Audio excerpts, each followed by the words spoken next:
আমরাও দাবি করছি সংস্কার, বিচার এবং নির্বাচনের একটা সম্মিলিত রোডম্যাপ আপনি ঘোষণা করেন। যেই রোডম্যাপটা নিয়ে আমরা সবাই মিলে কিভাবে সাহায্য করা যায়, একসাথে কাজ করা যায় এবং দেশটাকে এগিয়ে নিয়ে যাওয়া যায়। আমি বোধ করি যে বাংলাদেশের অন্তর্বর্তীকালীন সরকার হচ্ছে একটা গণ অভ্যুত্থানের সরকার এবং বাংলাদেশের ইতিহাসে কোনো সরকার এত পরিমাণ জনসমর্থন, জনমত নিয়ে কোনোদিন আবির্ভূত হন নাই।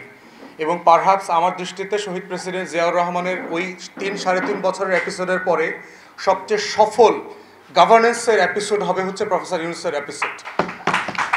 অর্থাৎ এটা একান্তই আমার ব্যক্তিগত মতামত আর কি, যে প্রেসিডেন্ট জিয়াউর রহমানের পরে প্রফেসর ইউনূস সম্ভবত স্টেটসম্যানশিপের জায়গায় সবচেয়ে বেশি এগিয়ে যাচ্ছে এবং এটা সময়ের উপর ডিপেন্ড করবে। সে যদি সবার ঐক্যমতের ভিত্তিতে 2-3-4 বছর থাকতে পারে, বাংলাদেশটা আসলেই যে মালয়েশিয়া হওয়ার অথবা সিঙ্গাপুর হওয়ার, একটা দক্ষিণ কোরিয়া হবার যে আকাঙ্ক্ষা আমাদের মধ্যে গত 5 দশক ধরে ছিল, সেই আকাঙ্ক্ষার পথে আমরা অনেক দূর এগিয়ে যাব।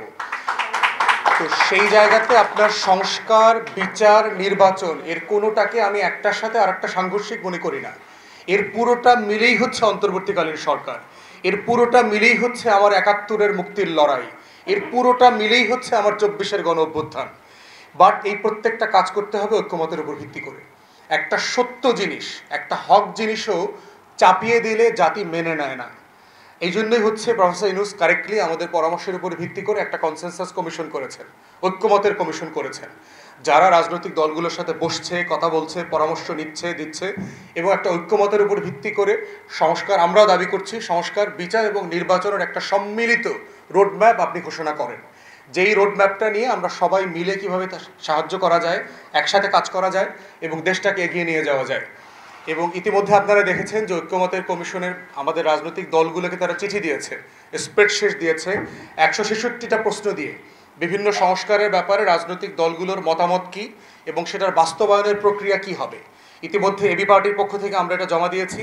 আমাদের সাথে ঐক্যমত কমিশনের ইতিমধ্যে মিটিং হয়েছে, 7 তারিখে একটা ফর্মাল মিটিং আছে এই প্রস্তাবনার উপরে ভিত্তি করে আমাদের দলের সাথে।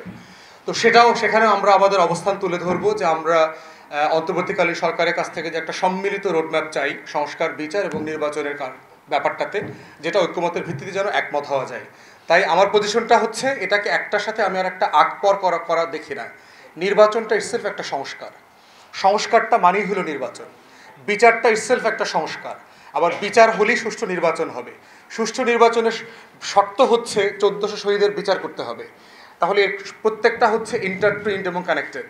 তো এই প্রত্যেকটা জিনিসের কোনোটাকে ছোট করা, হেয় করা, অমুক বলছে বলে দাম বেশি, অমুক বলেছে বলে তাকে হেয় করতে হবে, আমরা এইভাবে বিষয়টাকে দেখি না। আমরা দেখি এর প্রত্যেকটাই বাংলাদেশকে ধারণ করে। এই প্রত্যেকটা দাবির ভিতরে আমি লাল সবুজের পতাকাকে দেখি এবং যা কিছুর ভিতরে আমি লাল সবুজের পতাকাকে দেখি ওটাই আমি ওটাকে ওন করি। এর পুরোটাই বাংলাদেশ এবং সেভাবেই আমরা আমাদের দেশকে এগিয়ে নিয়ে যাবো ইনশাআল্লাহ।